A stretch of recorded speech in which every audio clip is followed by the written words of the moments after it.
Assalamualaikum warahmatullahi wabarakatuh. Bismillah, alhamdulillah, wassalatu wassalamu ala rasulillah wa ala alihi wa sahbihi wa mawalah ma ba'da. Teman-teman sekalian, alhamdulillah kita bisa ketemu lewat channel ini. Mudah-mudahan nikmat iman, Islam serta kesehatan selalu diberikan Allah kepada kita sekalian. Teman-teman sekalian dan para penikmat channel dakwah ini, kita akan memenuhi ya permintaan sebagian dari teman, utamanya para mahasiswa, kemudian pelajar khususnya yang di usia-usia yang masih dini, yakni maraknya kembali satu narasi, kemudian konten-konten dakwah yang berkaitan dengan sholat daim. Sesungguhnya pembahasan ini telah lama ya diperbincangkan di tahun 2010-2009, tapi pada saat itu karena masih medsos, belum pergerakannya tidak semasif ini, sehingga hanya terbatas orang-orang tertentu yang kemudian ikut menanggapi. Nah, teman-teman sekalian, kalau kita bicara sholat daim seperti yang diminta oleh teman ini, memang harus kita bedakan ya pembahasan istilah sholat daim ini di dalam pembahasan syariat dan torekoh atau hakikat. Jadi ini satu wilayah yang berbeda, dan keduanya ini memang harus dipertemukan, tidak bisa masing-masing dipisahkan, karena keduanya adalah talazum. Ketika seorang ingin menjadi muslim yang sempurna, maka keduanya ini harus digabung, yakni pembahasan sholat daim dari sisi syariat, dari sisi torekoh atau hakikat. Nah, banyak tulisan-tulisan yang kemudian sholat daim itu didasari oleh ayat Al-Quran surat Al-Ma'arij ayat 23. Jadi alladzina hum ala sholatihim daimun, karena ada istilah daimun sehingga banyak penulis atau narasi-narasi yang kemudian sholat daim itu adalah dasarnya adalah surat Al-Ma'arij. Dan di sini sesungguhnya titik kesalahannya di sini. Maaf, saya tidak membawa kitab aslinya karena memang referensi ini saya gabung beberapa referensi, karena kita harus membuka perbandingan beberapa tafsir ya. Dan ini kita rangkum dan kita pastikan ini sudah kita cek di kitab aslinya. Nanti akan kita tulis di akhir pembahasan. Teman-teman sekalian nanti bisa men-screenshot untuk kemudian bisa membahas kembali. Nah, sholat daim ini sesungguhnya ini adalah istilah yang disampaikan oleh ulama besar kita, yakni dua wali songo, dua dari 9 wali songo, yakni Sunan Bonang dan Sunan Kalijogo. Nah, istilah ini kemudian oleh ulama-ulama berikutnya ini di dalam pembahasan-pembahasan diserap oleh masyarakat awam ini kadang kemudian dilepas dari pembahasan syariat. Nah, Sunan Bonang dan Sunan Kalijogo pada saat mengajarkan ini adalah posisi sholat daim itu dikaji dari sisi hakikat, dan sholat di dalam ajaran-ajaran Sunan Bonang dan Kalijogo itu bukan sholat-sholat syariat ya, sholat-sholat yang kita kenal 5 waktu itu atau sholat-sholat sunnah itu, tapi yang dimaksud adalah clear, adalah zikir. Jadi kalau di dalam suluk wujil itu adalah salah satu karya dari Sunan Bonang yang berupa suluk ya, seperti syair-syair itu, tembang. Wujil itu diambil dari seorang pembantu atau bawaan kerajaan Majapahit pada saat itu, kemudian diajari oleh Sunan Bonang agar supaya masuk Islam. Nah, itu istilah wujil, jadi itu nama orang ya. Nah, di sana memang disebutkan begini di dalam suluk wujil itu ya, utaming sarira punika Angrawono jatining salat, sembah lawan pujine. Jatining salat iku dudu ngisa tuwin magrib. Sembahyang araneka wenange punika lamun aranono salat. Pan minangka kakembaning salat daim ingaran tata karma. Jadi maaf kalau saya tidak bisa melafatkan secara benar karena suluk wujil itu bahasa Jawa Tengah asli ya. Jadi bahasa Jawa Tengah asli. Dan saya kebetulan Jawa Timur, jadi maaf kalau dalam melafatkan ini salah. Kalau diterjemah begini, jadi unggulnya diri itu mengetahui hakikat sholat, sembah dan pujian. Sholat yang sebenarnya bukan mengerjakan isya atau maghrib, itu namanya sembahyang. Apabila disebut sholat, maka itu hanya hiasan dari sholat daim, hanyalah tata krama.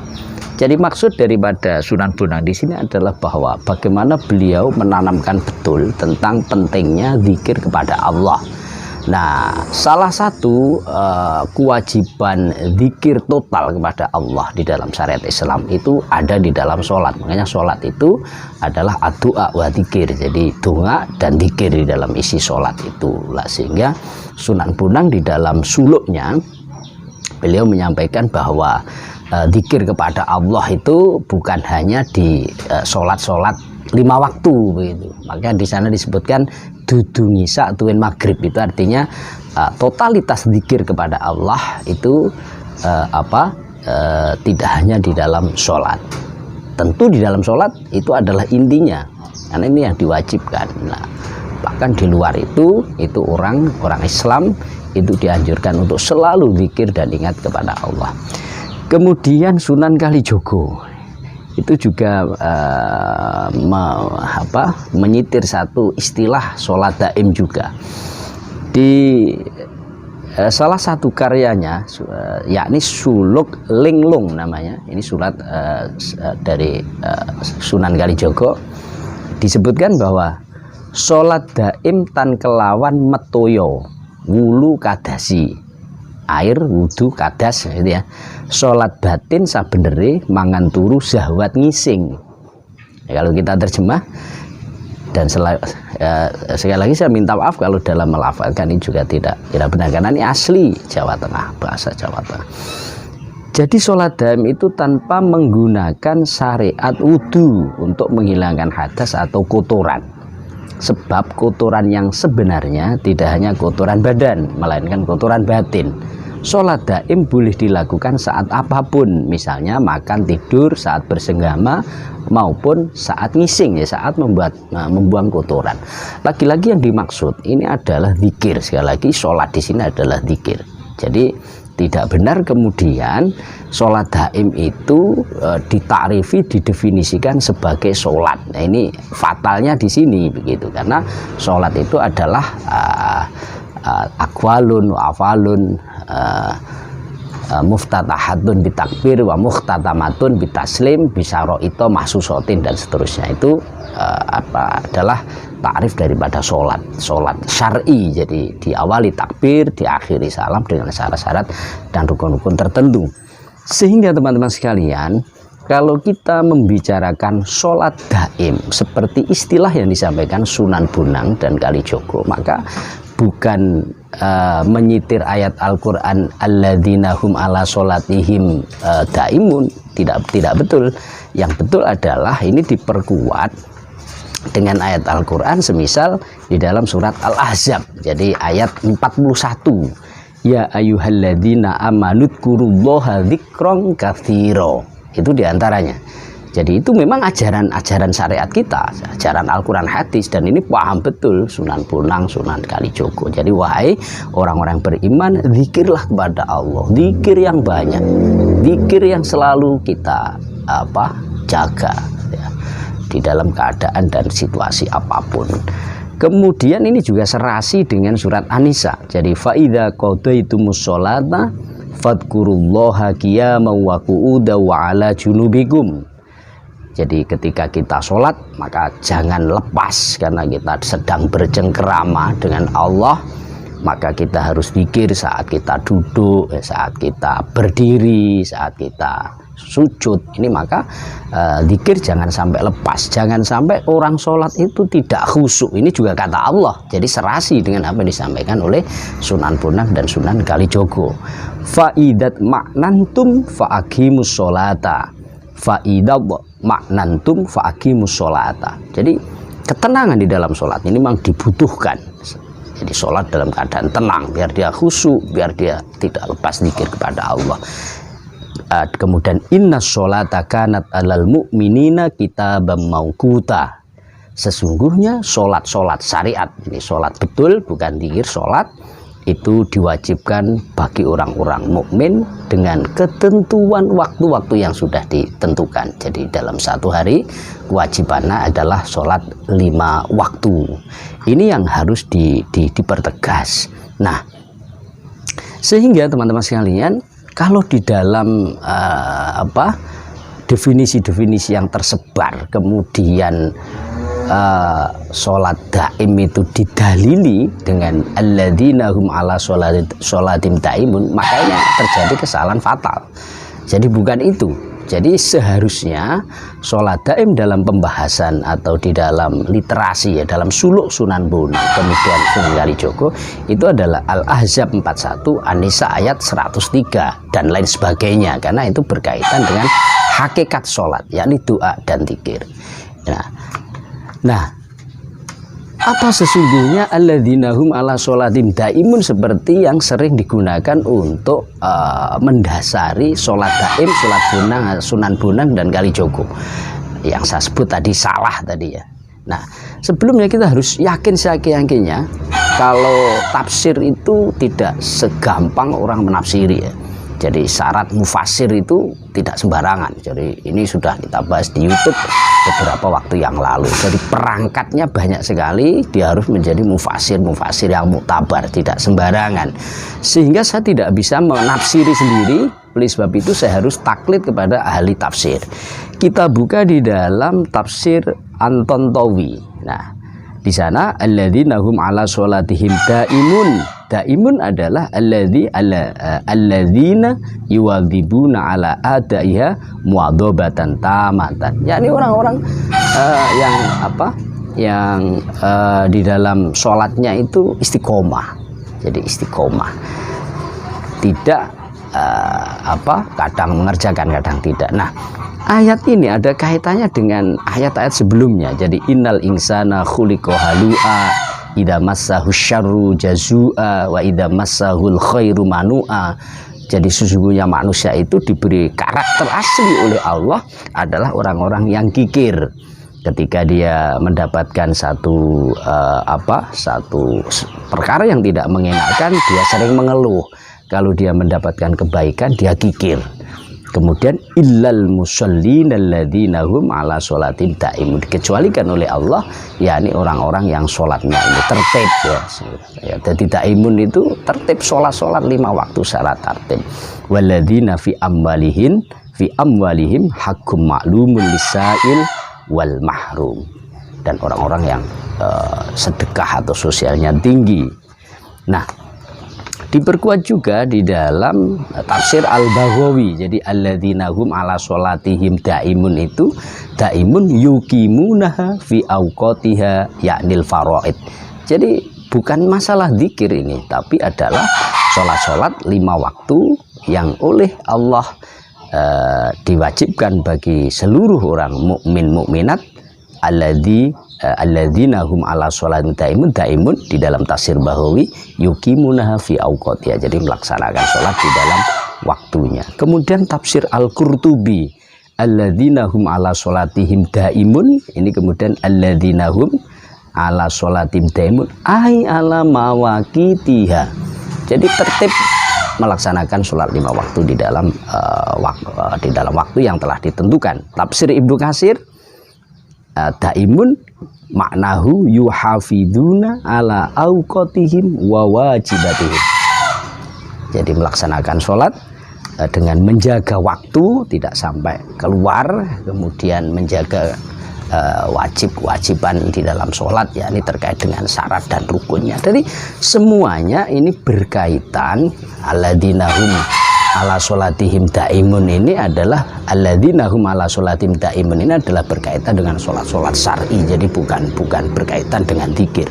Ini harus kita pahami. Dengan demikian bagi kita memang sebaiknya, dan ini wajib sesungguhnya, tidak boleh memisahkan antara syariat dengan hakikat. Jadi kullu syariatin bila hakikatin atilah. Jadi syariat itu kalau tanpa hakikat maka terasa hampa. Satu sisi wa kullu hakikatin bila syariatin batilah. Jadi hakikat ini kalau tidak ditopang dengan syariat maka ini akan batal. Jadi seperti kita hakikat sholat adalah dzikir, maka kita cukup dzikir saja, tidak melakukan sholat seperti yang diajarkan Al-Quran, tidak diajarkan Rasulullah. Padahal sholli kama ra'aitumuni usolli, Rasulullah di dalam sholat ya seperti itu yang seperti kita lakukan sampai saat ini. Nah ini penting, jadi jangan sampai hanya mengambil hakikat tanpa syariat. Haji pun hakikatnya adalah ya kita napak tilas terhadap sejarah-sejarah nabi-nabi dulu, termasuk Nabi Muhammad, Nabi Ismail.